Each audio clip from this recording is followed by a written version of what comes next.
অবশ্যই আনন্দ পাওয়া, সেটার মাধ্যম আলাদা আলাদা। ভক্ত সঙ্গ করতে এসে আপনারা আনন্দ লাভ করছেন, এটিও একটা আমাদের কাছে পাওয়া। আমরা যে বাড়িতে এসে উপস্থিত হয়েছি স্বর্গীয় কালীপদ অধিকারী মহাশয়ের বাড়ি, যিনি পরলোকগত হয়েছে 2016 সালে।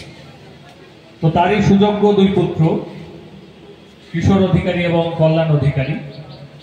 কল্যাণের সঙ্গে ছোটবেলায় আমি পড়াশোনা করেছি একসঙ্গে, সেই হিসাবে বন্ধুও বটে। তো যারা ঘরে বাইরে রয়েছে, আত্মীয় পরিজন স্বজন, সকলকে আমি এখানে একটু আসবার জন্য অনুরোধ করছি। তার কারণ আজকে এই হরিবাসরে বা হরিসভা একটা বিশেষ মাহাত্ম্য আছে। সেই বিশেষ মাহাত্ম্যটা হচ্ছে একটা স্মরণ উৎসব। কি উপলক্ষে স্মরণ? পিতা পরলোক গত হয়েছেন, সেই কারণে তার সন্তানেরা 10 বছর পরে এসেও স্মরণ করছেন। এখন এই স্মরণের প্রয়োজনীয়তা বা প্রাসঙ্গিকতা কত, বা তারা কি কামনা বাসনা নিয়ে এই উৎসব বা ভক্তপ্রাণ মানুষ যাদের সমাগম ঘটিয়েছেন, আপনারা এসেছেন এবং এই পরিবার আন্তরিকভাবে আপনাদের আহ্বান জানিয়েছে। তাদের মনের ইচ্ছা বা যে চাওয়া, সেটি কি? এখন এই চাওয়া বা দুই রকমের হতে পারে, একটা পার্থিব চাওয়া, একটা অপার্থিব চাওয়া। এখন এদের মনের আরতি বা বিশ্বাস, ভক্তি, আস্থা দিয়ে আপনাদের প্রতি ঠাকুরের যে ভজন সাধন সেটি করছেন আপনাদের মাধ্যমে।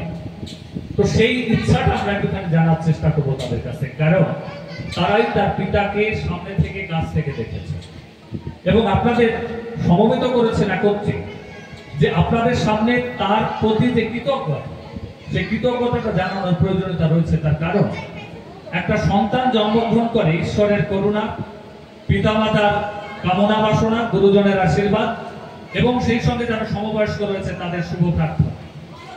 সেই কারণে এই যে মানুষগুলো আপনারা এসে উপস্থিত হয়েছেন, ভক্তপ্রাণ মানুষ, তাদের কাছে ঋণ স্বীকার করা অর্থই ঈশ্বরের প্রতি যে ঋণ সেটি স্বীকার করা।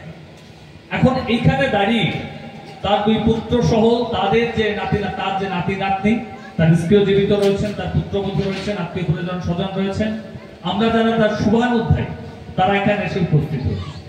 এখন তাদের একটা মনের আরতি আছে, এই ভক্ত সমাগমের মধ্য থেকে তারা একটা পেতে চায়। সেই পাওয়াটা অর্থ, মান, সম্মান, প্রতিপত্তি, ধন জন এগুলো নয়, তার বাইরেও কিছু প্রাপ্তি থাকে, তার বাইরেও কিছু চাওয়া থাকে। সেই চাওয়াটা এই ভক্তের মাধ্যমে ঈশ্বরের কাছে প্রার্থনা করার যে পদ্ধতি বা রীতি, সেই কারণেই এই ভক্ত সঙ্গ করা বা আপনাদেরকে ডাকা। এখন যারা তার পরবর্তী পুরুষ অর্থাৎ উত্তর পুরুষ রয়েছেন, তার দুই পুত্র যিনি পরলোকগত হয়েছেন স্বর্গীয় কালীপদ অধিকারী মহাশয়, তার দুই পুত্রকে আমি আহ্বান করব। প্রথমে তার বড় পুত্রকে আমি আহ্বান করবো কিশোর অধিকারী মহাশয়কে, যে তার এই পিতৃ বিয়োগে এবং তার পিতার প্রতি যে তার কর্তব্য দায়পরণটা নিশ্চয়ই তিনি করেছেন, কিন্তু তবুও ভক্ত সমাজে স্বীকার করে, তার পিতার সম্পর্কে স্মৃতিচারণ করে, এই প্রয়োজনীয়তা রয়েছে। কারণ উত্তর পুরুষের একটা দায়িত্ব, কর্তব্য রয়েছে পূর্ববর্তী পুরুষকে স্মরণ করা। এখন এর প্রাসঙ্গিকতা তারপরে আমরা আলোচনা করব যে এর প্রয়োজনীয়তা। আমরা জগতের নিয়মে এসেছি, জগতের নিয়মে চলে যাই, কিন্তু তারপরেও 2016 সালের পরে আমরা 2025-এ এসে তাকে স্মরণ করছি কেন? সেই কেনটা প্রশ্নের যে উত্তর সেটি নিয়ে আমরা একটু আলোচনা করবার চেষ্টা করব। খুব সংক্ষিপ্ত সময় আপনাদের কাছে নেব, যদিও মধ্যাহ্ন আপনাদের টিফিনটা নেওয়া হয়ে গেছে, তারপর আপনারা গানের আসরে, ভক্তির আসরে বিলীন হবেন। এখন আমি অনুরোধ করছি কিশোর অধিকারী মহাশয়কে তার বাবার উদ্দেশ্যে দুই একটি কথা এবং সেই সম্পর্কে দুই একটি স্মৃতিচারণ আমরা তার মুখ থেকে শুনে নেব। তারপর তার ছোট পুত্র তাকে আমরা অনুরোধ করবো। আমি অনুরোধ করছি কিশোর অধিকারী মহাশয়কে কিছু বলবার জন্য। নমস্কার। আমি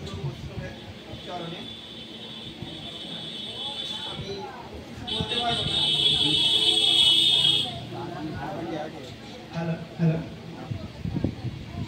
আমরা দেখেছি যে আমাদের পূর্বপুরুষ, আমার ঠাকুরদা, আমার বাবা, আমাদের সবাই আমরা হরিভক্ত। আমাদের বাড়ি থেকে, আমার ঠাকুরদাদের থেকে আমরা দেখে এসেছি।